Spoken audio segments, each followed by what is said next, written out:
Buenas noches. Hola, buenas noches. Buenas noches, doctor. Hola, buenas noches. ¿Cómo están? Bien, gracias. ¿Y usted qué tal? Gracias a Bien. Dios, bien, doctor. Qué bueno, qué bien. Disculpen ahí que Encerradito. nos tuvimos que cambiar, hubo problemas en la otra sala, pero ya estamos por acá.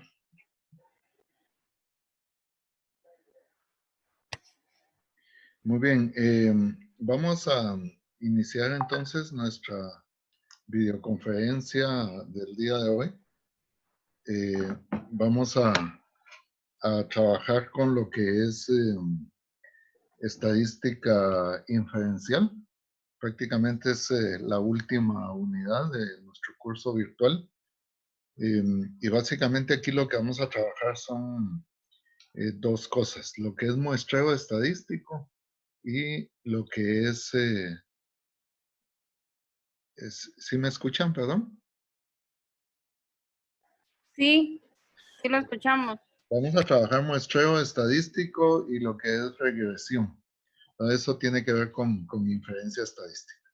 Muy bien, muchas gracias por participar. Vamos entonces a trabajar con lo que es en este momento inferencia estadística y vamos a prácticamente esta es la última clase de lo virtual y primero lo que vamos a hacer es cómo podemos nosotros hacer un buen muestreo estadístico. Es importante que nosotros realicemos un buen muestreo y para ello entonces tenemos que ver primero, bueno, para nosotros qué es inferir, digamos, en base a muestras.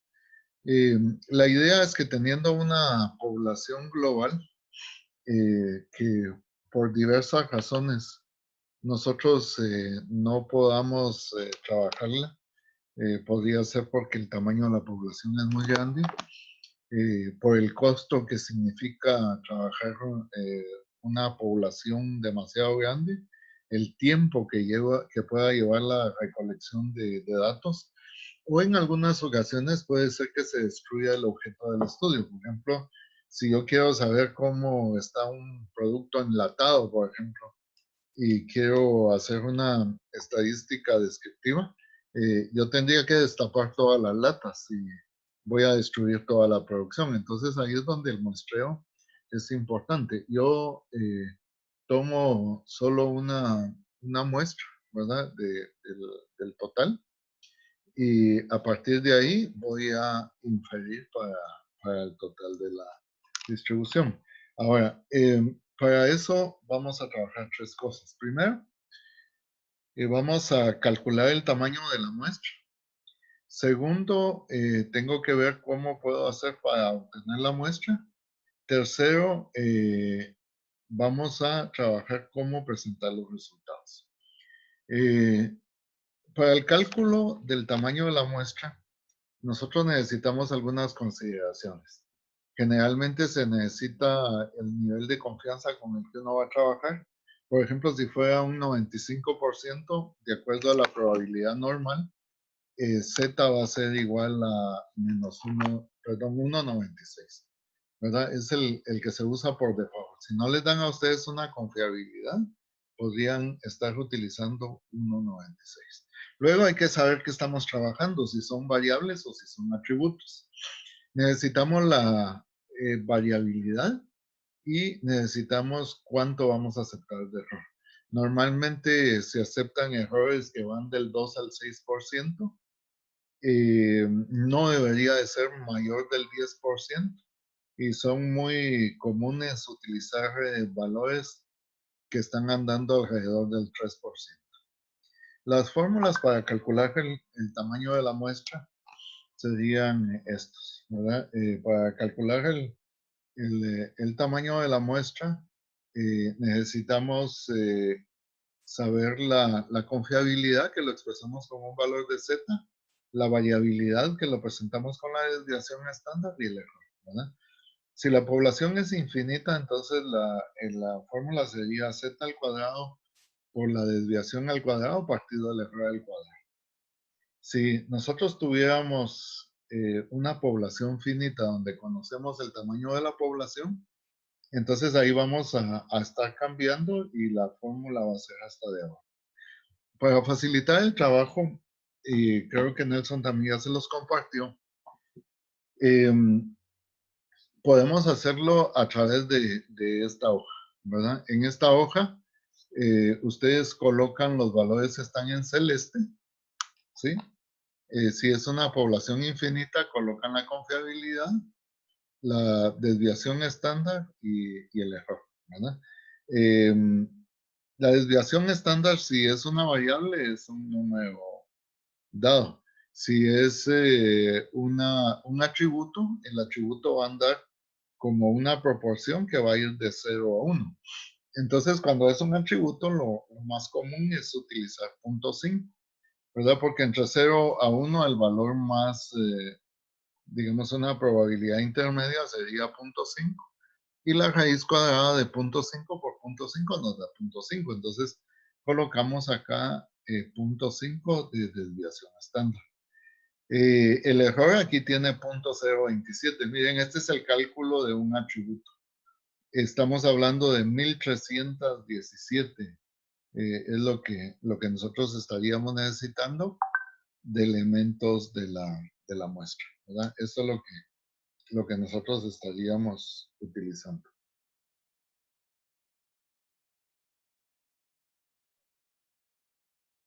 Muy bien. Esa sería, digamos, Excel no tiene una fórmula como tal. Entonces lo que hice yo fue prepararles esta hoja que se llama cálculo del tamaño de la muestra para que con esto ustedes puedan calcular su tamaño de muestra adecuado. Si fuera una variable, la desviación estándar va a ser un número dado. Por ejemplo, aquí es 200. El error va a ser un tamaño, por ejemplo, 15. Esto representaría en un momento dado un 3% de, si la variable fuera, por ejemplo, peso, 150 libras, por ejemplo. Entonces el error, ¿verdad? Estaríamos hablando de un 3%, sería 15. Ahí tenemos para la población infinita, sería 682.92 y para la población finita tendríamos 682.83. Ese es el cálculo entonces del tamaño de la muestra. Yo lo que les recomiendo es que vayan a esta hoja y ahí pueden calcular ustedes adecuadamente, ¿verdad? ¿Qué necesitan? La confiabilidad, ¿verdad? Que va a ir de 0 a 1 porque se expresan decimales. La desviación estándar, ¿verdad? Sería eh, el valor que colocamos acá y el error, ¿verdad? Si es atributo, la desviación estándar se pone 0.5 y si es una variable, tendríamos que hacer una muestra piloto o si tenemos datos anteriores, con eso podríamos calcular. Ahora, ¿cómo obtenemos la muestra? Pues hay distintas formas. Hay los muestreos probabilísticos que se le llaman y lo que tenemos que procurar es que la muestra sea escogida lo más, digamos, alejado de sesgos posibles. Entonces tenemos que utilizar un esquema. Los más conocidos es el aleatorio simple, el sistemático, el estratificado y el de conglomerado. En el caso del aleatorio simple, ahí la idea es que vamos a escoger todas las muestras en forma aleatoria. Si tenemos un marco lista, una lista de todos los elementos, se podría escoger, digamos, los elementos a través de una tabla de números aleatorios. Podría ser con los tradicionales papeles de sorteo que utilizamos, por ejemplo, para una rifa, puede ser una tómbola de las que se usan en las ferias, o podrían hacer procedimientos de aleatorización, ¿verdad? Entonces, ahí nosotros vendríamos y lo podríamos estar trabajando en esta parte. Muy bien, ahora, El aleatorio simple también se puede utilizar usando una herramienta que tenemos en análisis de datos. Ya la herramienta de análisis de datos la conocemos. Entramos a análisis de datos y ahí vamos a muestra. Si tenemos, por ejemplo, aquí yo tengo una lista de 30, que ya no se ven los últimos números. A partir de ahí, marcamos el rango, ¿verdad? Que aquí va desde B3 hasta 33 aquí abajo, porque son 33 números. Y por default va a tener aleatorio. Entonces, si por ejemplo el tamaño de la muestra fuera 5, le indicamos dónde lo queremos. Aquí lo estoy pidiendo aquí mismo en esta hoja. Y vean, aquí nos va a arrojar la muestra, ¿verdad? 8, 25, 17, 9 y 6. Esta es una muestra aleatoria de los 30 elementos que nosotros tenemos acá. También puede hacerse un muestreo sistemático.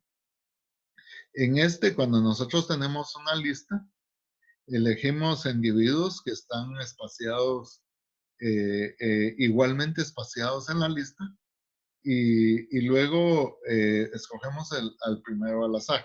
Excel normalmente escoge el último, ¿verdad? Podemos hacerlo en la misma herramienta de análisis de datos. Escogemos nosotros muestra. Solo tenemos que cambiar acá de aleatorio a periódico, ¿verdad? Y entonces en las opciones vamos a poner el rango de salida. Colocamos acá y vean, escogió 6, 12, 18, 24 y 30. Si yo quiero una muestra de tamaño 5, para saber cuánto le pongo aquí de periodo, yo tendría que dividir el tamaño de la población dentro del tamaño de la muestra. Entonces, si la población tiene por ejemplo, 30 elementos y quiero una muestra de 5, divido 30 dentro de 5 y nos da 6. Si la población fuera 1000 y el tamaño de la muestra quisiéramos que fuera 100, dividimos 1000 dentro de 100 y nos va a dar que tenemos que escoger cada 10. Vean, aquí se escogió cada 6, 12, 18, 24 y 30. Ese es el muestreo sistemático. Existe otro tipo de muestreo, que es el muestreo estratificado. Este lo vamos a utilizar cuando la población está subdividida en factores que podrían ser variables, subpoblaciones o estratos que puedan estar influyendo en el estudio, y lo que queremos es asegurarnos que exista una representatividad de cada uno de ellos con una cantidad de elementos de cada tipo. Por ejemplo, si en una población yo tengo dos estratos, hombres y mujeres, yo quiero que tanto los hombres como las mujeres queden igualmente representados dentro de la distribución. Podríamos tener tres estratos, por ejemplo, jóvenes, adultos y ancianos. Y lo que hacemos es que cuando ya partimos los estratos, vemos el tamaño de cada estrato en relación a la población y a partir de ahí hacemos un aleatorio simple para poder trabajar. Al extrapolar los resultados hay que tener en cuenta que el tamaño relativo debe ser relacionado con el tamaño de la población. Es decir, que la muestra debería de ir siendo proporcional en cada uno de sus estratos. En la muestra también tenemos que subdividirla para que sea cada estrato representativo. Aquí, por ejemplo, en la base de datos tengo los datos de administración y de producción, ¿verdad? Si yo quiero, digamos,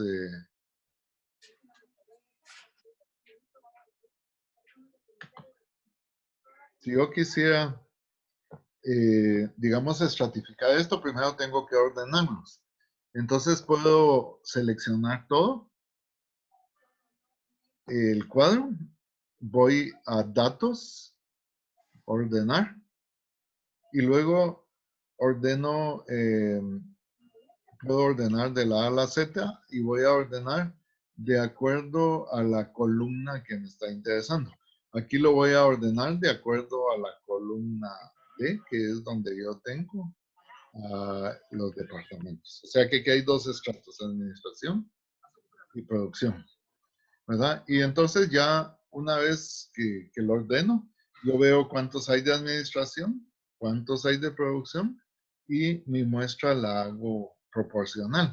Por ejemplo, aquí habían 12 elementos de los 30 de administración y los otros 18 son de producción. Entonces, si yo divido 12 dentro de 30 es un 40%. Y recuerden que el tamaño de la muestra es de 5. Entonces, si yo multiplico 0.4 por 5, tengo que escoger 2 elementos de administración y escogería 3 de producción. Muy bien. Luego tenemos el muestreo por grupos o combinados, ¿verdad? Y aquí lo vamos a aplicar cuando tenemos una lista de individuos, ¿verdad? Que forman parte de una población de estudio. Y entonces debo de hacer lo mismo que en los estratos. ¿Cuál sería la diferencia acá? Que en los grupos ya están hechos naturalmente. Por ejemplo, en una población yo puedo tener área urbana y área rural. El área urbana ya está en un lugar y el área rural en otro. Entonces ya sé dónde están. En cambio, en el estrato no, porque yo los tengo a todos revueltos, digamos, y entonces los tengo que ordenar primero. Aquí ya van a estar ordenados. Ahora, ¿cómo presento los resultados? Para presentar los resultados tengo que utilizar intervalos de confianza. Recuérdense que, digamos, cuando yo quiero hacer una representación de una muestra para una población, por ejemplo, la media poblacional se identifica con el símbolo de mu y entonces sería la media poblacional va a ser igual a la media de la muestra más menos el error. El error se calcula dividiendo la desviación estándar dentro de la raíz cuadrada del tamaño de la muestra multiplicado por z. Esta es la variabilidad, la confiabilidad y ahí lo tendríamos. Por ejemplo, si yo quiero calcular la media de ventas de pequeñas tiendas en una ciudad con una confiabilidad del 95% y el tamaño de la muestra es de 1000, obtenemos una media de los datos que es 1500. Si yo quiero saber cómo representar esta información, como yo tengo una muestra, no voy a dar un dato puntual, sino que lo que voy a dar es un intervalo de confianza. Entonces, mi intervalo de confianza sería 1500 más menos el error. Y el error se calcula 200, que es la desviación estándar, partido a la raíz de n, que es 1000, por la confiabilidad del 95%, que me da un z de 1.96. ¿Verdad? Con esto, nosotros tendríamos que esto es igual a 1500 más o menos 12.40. Todo esto de aquí se calcula como 12.40. Así que tendríamos 1487.60 hasta 1512.40. Esa sería entonces el intervalo de confianza con un límite inferior y un límite superior. Muy bien, si usamos Excel, nosotros podemos ir a estadística descriptiva, ¿verdad? Y marcamos aquí el resumen de estadísticas y donde dice nivel de confianza para la media. Acá nos va a arrojar un nivel de confianza que es 1041, pero este es utilizando TestStudent. Acá arriba nos da un error típico. El error típico sería 4.90 y entonces lo multiplicamos por el valor de Z y tendríamos un error de 9.71. Siempre TestStudent va a ser más conservador, da un rango más amplio y entonces con Z el rango va a quedar más pequeño con un error más pequeño, el que tendríamos acá. Ahora, ¿cómo presento yo los resultados? Para presentar los resultados en el caso de un atributo, el error se va a calcular así. Si, de acuerdo a binomial, tenemos que el error se calcula como la raíz cuadrada de P por Q partido la raíz de N, ¿verdad? Esto es la desviación estándar y nos quedaría en esa forma. Por ejemplo, si yo quiero calcular la proporción de personas que prefieren una bebida X con una confiabilidad del 95%, y si tomo una muestra de 900 tiendas, por ejemplo, entonces veo que 405 de los 900 prefirieron la bebida. ¿Cuántos prefirieron la bebida? el porcentaje sería 405 entre 900, nos da 0.45, ¿verdad? Este prácticamente es P, ¿verdad? Y Q sería la diferencia, 0.55. Entonces tendríamos que P va a ser igual a la media más menos P por Q partido la raíz de N por Z. El por default siempre es 1.96. Tenemos que se usa 95%. En algunos casos utilizamos 90%. Ahí Z es 1.645. Y también se utiliza el 99%, que sería 2.645, ¿verdad? Entonces, el error, al colocarlo, tendríamos 0.43 hasta menos 0.46. Muy bien. El segundo punto que tenemos para hoy es el análisis de regresión y correlación. En la vida cotidiana, nosotros podemos encontrar muchos fenómenos en donde existe relación entre las variables. Por ejemplo, podemos relacionar el tamaño de motor de vehículos y el consumo de combustible de esos vehículos. Ahí vamos a tener una variable que está dependiendo de la otra. O sea, el consumo del combustible depende del tamaño del motor. O las ventas relacionadas por vendedores, por ejemplo, y los años de experiencia de un vendedor. Las ventas sería la variable dependiente, normalmente se identifica con una y los años de experiencia sería la variable independiente. Esta relación se puede expresar en una forma matemática y eso es lo que se conoce como el análisis de regresión, ¿verdad? Y puede usarse para hacer predicciones, ¿verdad? Y lo que vamos a hacer es calcular una ecuación que relacione las variables. Veamos este ejemplo. Si recolectamos datos de 20 tiendas pequeñas, clientes y ventas semanales que ocurren en las mismas, aquí yo tengo clientes y tengo ventas. ¿Qué depende de qué? ¿Los clientes de las ventas o las ventas de los clientes? Es obvio que las ventas van a depender de los clientes. Entonces, la variable dependiente sería las ventas y la variable independiente van a ser los clientes. Ahora, esto yo lo puedo graficar y ahí puedo observar la tendencia. Si ustedes observan, se observa casi que una línea acá, ¿sí? En donde a mayor cantidad de clientes, mayor cantidad de ventas. Pueden haber diferentes tipos de modelos, ¿verdad? Como este. Aquí hay un exponencial, hay un inversamente proporcional acá, un geométrico, un parabólico. O podríamos tener esto de acá. Si observamos este del centro hacia el lado izquierdo, aquí no vemos que esté en un patrón, ¿verdad?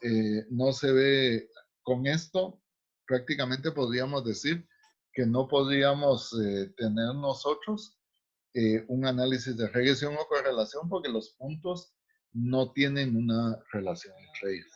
Ahora, para calcular la ecuación se usa el modelo del desarrollo de los mínimos cuadrados y lo que se hace acá es que se usa estas fórmulas para calcular B y para calcular A y el modelo de una línea queda como Y es igual a más BX.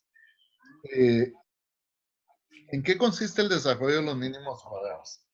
El desarrollo de los mínimos cuadrados, nosotros tenemos que el tipo más simple de curva de regresión es el de la línea recta, porque nosotros lo que queremos es encontrar lo que mejor se ajuste a los datos.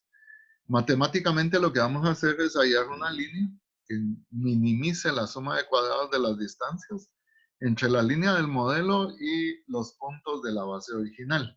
Es decir, que queremos encontrar una línea que pase en medio de todos los puntos, de tal manera que la distancia de los puntos al cuadrado con relación a la línea sea lo mínimo posible y que esté explicando el fenómeno. Para ello, digamos, lo que se hace es que se trabajan cada uno de los puntos, si el modelo lo expresamos como B0 más B1X, vamos a ver la distancia de cada punto de la línea, ¿verdad? El punto sobre la línea va a ser expresado por el modelo. Allá teníamos A más BX, aquí es B0 más B1X. Y vamos a tener que elevando esto al cuadrado, ¿verdad? Derivándolo con respecto a B1, con respecto a B0, y luego igualando todo esto a 0, por ecuaciones simultáneas, acá encontramos B1 y B0. Prácticamente estas son las fórmulas que estaban allá, que resultaron de ver las distancias al cuadrado de cada punto a la línea, derivado con respecto a B0, con respecto a B1, y se iguala a 0 para que nosotros tengamos un mínimo. O sea, lo que queremos encontrar es el mínimo en relación a todo esto. Ahora, a partir de acá, encontramos prácticamente estas dos formas. Y si vemos, solo necesitamos conocer el número de datos, la sumatoria de la multiplicación de la variable dependiente por la independiente, la sumatoria de x, la sumatoria de y, la de x al cuadrado, la de x al cuadrado acá, y luego ya la de la sumatoria de y. Y con esto nosotros podemos calcular. ¿Qué necesitamos? Un cuadro de este tipo, ¿verdad? La variable dependiente, la independiente, la multiplicación de los dos, el x al cuadrado, el y al cuadrado, ¿verdad? Y lo que vamos a hacer es que estos totales que están aquí abajo son los que colocamos en estas formas, ¿verdad? Aquí está n, ahí tenemos 20 datos, x por y, x, y, x al cuadrado, x acá, aquí tenemos y, aquí tenemos ya el coeficiente b que aparece acá por x dividido n.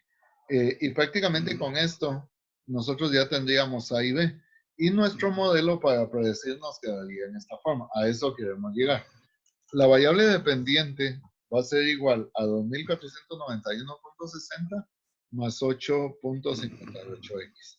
Cada vez que queramos hacer un pronóstico de ventas, nosotros solo sustituimos X por la cantidad de clientes y podemos encontrar cuál sería el pronóstico de nuestras ventas.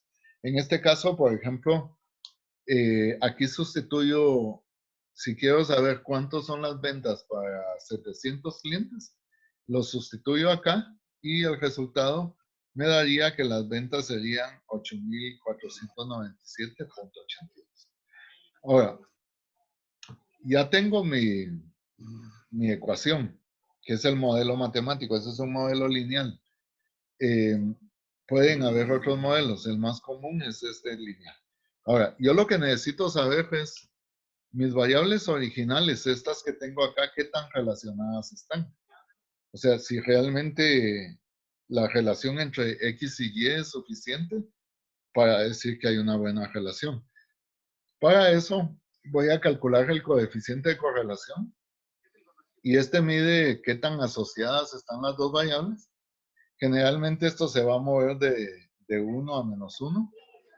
1 indica una relación perfecta positiva y -1 una relación o correlación negativa perfecta.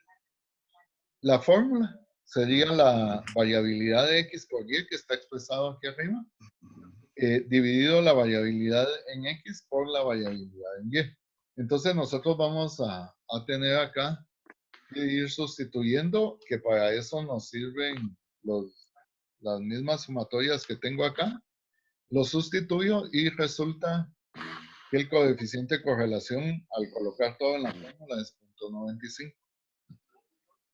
Ahora, ¿qué tan bueno es eso? La relación debería estar lo más lejos de cero posible, pero esto va a depender del número de datos. Entonces, si yo tengo 20 datos, vean, y mi coeficiente de correlación debería estar arriba de 0.44. Y como tenemos que esto es 0.95, está muy por encima de 0.44 y estoy bien, ¿verdad? Esa sería la la idea ahí, ¿verdad? Chequeamos que en estos valores críticos, ahí van a tener ustedes su tabla de valores críticos. Esto esté por encima, digamos, del valor .44. Y con esto nosotros podemos decir si hay una buena relación y por lo tanto sí procede buscar una ecuación que nos permita explicar los datos. Hay otro coeficiente que también nos va a servir, que es el de determinación. Este coeficiente lo que hace es que mide el ajuste del modelo. Se calcula elevando al cuadrado el de correlación. Lo elevo al cuadrado es 0.91. Si este resultado fuera 100%, quiere decir que el modelo que encontré, la línea, se ajusta perfectamente a los datos, ¿verdad? O sea que la línea va a pasar exactamente encima de todos los puntos. Pero como aquí es 0.91, quiere decir que mis predicciones van a estar fallando en alrededor de 8.42%, ¿verdad? También se puede calcular a través de estas formas. Ahora, ¿por qué fui tan rápido? Porque en Excel nosotros podemos ir a graficar o insertar un gráfico. Ahí buscamos nube de dispersión y entonces formamos una gráfica como esta.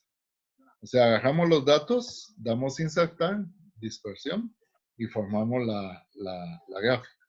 Ya teniendo la gráfica, ¿verdad? Entonces le damos un clic derecho acá y se nos van a poner los puntos en esta forma y hay una opción que dice ahí agregar línea de tendencia. Todo lo que tengo que hacer es, una vez que le doy a agregar línea de tendencia, le pido hasta aquí abajo, miren, en los últimos dos cuadros, la ecuación y le pido el valor de R cuadrado. Excel aquí lo que me va a dar es el coeficiente de determinación. Para que un coeficiente de determinación esté bien, debería estar arriba del 80%. Y ahí miren, nosotros tendríamos la ecuación, que es exactamente la misma que habíamos encontrado con el cálculo que habíamos hecho por acá, ¿verdad? Entonces esa es la misma ecuación. Es muy fácil de calcular, se forma la gráfica, un clic derecho sobre cualquiera de los puntos. Le indico que quiero en línea de tendencia la ecuación, el R cuadrado y lo obtengo. Para obtener R le saco la raíz cuadrada a ese valor. En este caso sería 0.95 y ahí nosotros lo tendríamos, ¿no? Pueden existir otros modelos, nosotros nos vamos a ir con el lineal. Ahora, si trabajamos con análisis de datos, también se puede calcular. Ahí yo voy a ir a datos, regresión. Me pide que ingrese los valores de Y, los valores de X. Y luego que ya he ingresado esto, le pido, simplemente le doy a aceptar. Y entonces me saca esto. Si ustedes observan, aquí está el coeficiente de correlación, aquí está el de determinación. Aquí está A y aquí está B. Entonces, con esto nosotros formamos prácticamente estaríamos formando nuestra ecuación. Podríamos también trabajar una regresión múltiple. Yo podría agregarle una variable adicional y entonces el modelo ya no me queda en un plano, sino que ahora me va a quedar en algo en 3D. Entonces yo voy a tener Y por un lado, X1 y X2 por el otro lado, ¿verdad? Por ejemplo, si yo quisiera analizar las ventas de una empresa que vende productos de jardinería, si yo solo hago una regresión simple, ¿verdad? Y coloco, digamos, los valores que vimos, obtengo que el coeficiente de determinación es 91.3. Quiere decir que tengo un error de 8.7. En este caso, yo voy a tener ventas que colocamos que vamos a tener ante anuncios que colocamos en la televisión. Ahora, Si yo le agrego una segunda variable, por ejemplo, temperatura, ya me queda un chiste como ese. En este caso, para calcularlo con análisis de datos, ingreso y la diferencia es que ahora voy a entrar los dos X juntos. O sea, agarro las dos columnas de X juntas y las ingreso por acá. Y entonces ahora me va a sacar 3 resultados. Entonces ya me va a sacar A, B y C. Y el modelo matemático quedaría. O sea, las ventas va a ser igual a esto, más esto por los anuncios, más esto por la temperatura. Estos coeficientes que vemos aquí son los que nos salió en los resultados. Y ahí lo tendríamos. Este modelo, digamos, ya no serviría para pronosticar. Por ejemplo, si yo coloco 4 anuncios y la temperatura fuera 70, nosotros tendríamos que sustituir 4 anuncios acá y 70 de temperatura. Entonces tendríamos 139.6 miles de dólares de ventas en este caso. Ese sería el modelo entonces que tendríamos. Ya es un modelo de regresión múltiple. Les comento que nosotros tenemos videos de todo esto. Afortunadamente los colocamos ahí. Hay una lista de videos que les compartimos en el grupo de WhatsApp. Lamentablemente estamos teniendo un poco de problemas serios con el GES. Debido a eso fue que nos trasladamos a Classroom para poder tener la información adecuada. Pero les hemos compartido ahí todos los materiales por medio del WhatsApp, los links a los videos. Lo tienen todo para poder trabajar. De todas formas, si ustedes tienen alguna pregunta o algo, tanto yo como Nelson estamos dispuestos a apoyarles, ¿verdad? Entonces, quería preguntarles si alguien tiene alguna duda. Buenas noches, doctor. ¿Cómo está? Muy bien, muchas gracias, Marlene. Mire, disculpa, yo tengo 3 dudas. No sé si sean muchas, pero voy a tratar de que sean rapiditas. Okay. Yo tengo una duda en cuanto al muestreo. ¿En qué momento utilizo Z y en qué momento utilizo TDStudent? Ok. Para efectos del curso vamos a utilizar solo Z. Ok, solo Z. Ese, que Es que es usted lo mencionó más, TDStudent. digamos, es lo más general que hay. TDStudent se utiliza cuando los tamaños de muestras son, cuando los tamaños de muestras son relativamente pequeños, menos de 30 datos. Pero igual Z le va a funcionar, ¿verdad? Es un poquito más general Z. Ok, gracias. Disculpe la siguiente pregunta, doctor. En el muestreo estadístico, ¿cómo determino el tamaño de la muestra? Porque usted hizo un ejemplo de 6, pero creo que me perdí ahí, disculpe. Yo les coloqué en el material una hoja electrónica en donde solo van a tener que colocar la confiabilidad que quieren. Normalmente las confiabilidades son del 90, 95, 99%. Entonces ustedes lo colocan en decimales o en porcentajes en la hoja. Luego le colocan la desviación estándar y le van a colocar el tamaño del error que queremos.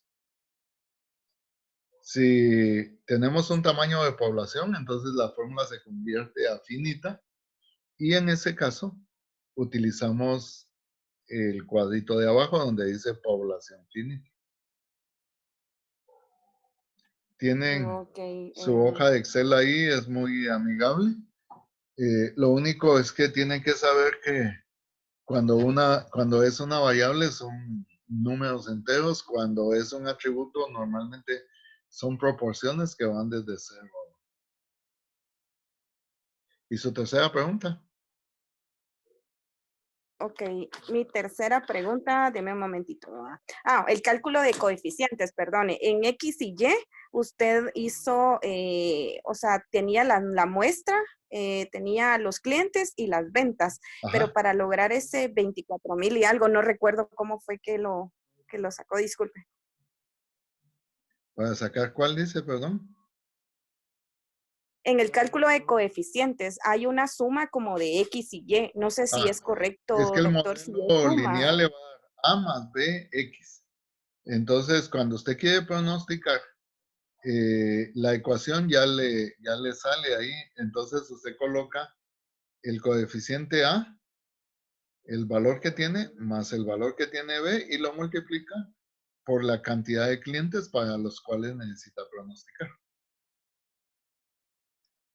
Ok, O muchas sea, gracias. X es la independiente y esa nos va a estar sirviendo para irla sustituyendo. Y como las ventas dependen de los clientes, entonces las ventas va a depender de la cantidad de clientes que yo tenga, que en ese caso es X. Entonces, venta sería la variable dependiente. Ventas es dependiente. Ah, ok, muchas La gracias. variable sobre la cual tenemos la pregunta es la variable dependiente. Ok, Disculpen, nos estamos trasladando en el curso a la plataforma de Classroom. Ahí vamos a concluirlo. Por favor, ahí van a subir sus últimas actividades. Que son 2, van a subir su trabajo final. Y por el problema que tenemos con el GES, hemos decidido eliminar el examen final para que podamos hacer una conclusión un poquito menos invasiva, digamos, de este curso. Nos disculpan los inconvenientes. Realmente el pasar todo a virtual dio una problemática con el GES, pero ahora estamos en esta nueva plataforma de Classroom y ya estamos trabajando sobre ella. Les agradecemos entonces que ahí pusimos un código para que ustedes se puedan agregar y dimos las instrucciones. Si tienen dudas, vuelvan a poner en el WhatsApp sus dudas. Nelson nos hizo el favor también de hacer un video para que ustedes sepan en dónde es que están las cosas. Así que les agradezco mucho y con esto concluimos nuestra videoconferencia del día de hoy.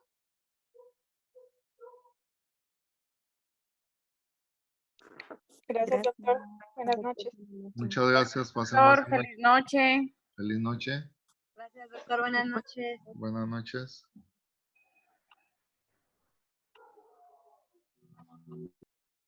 Buenas noches, doctor. Buenas noches.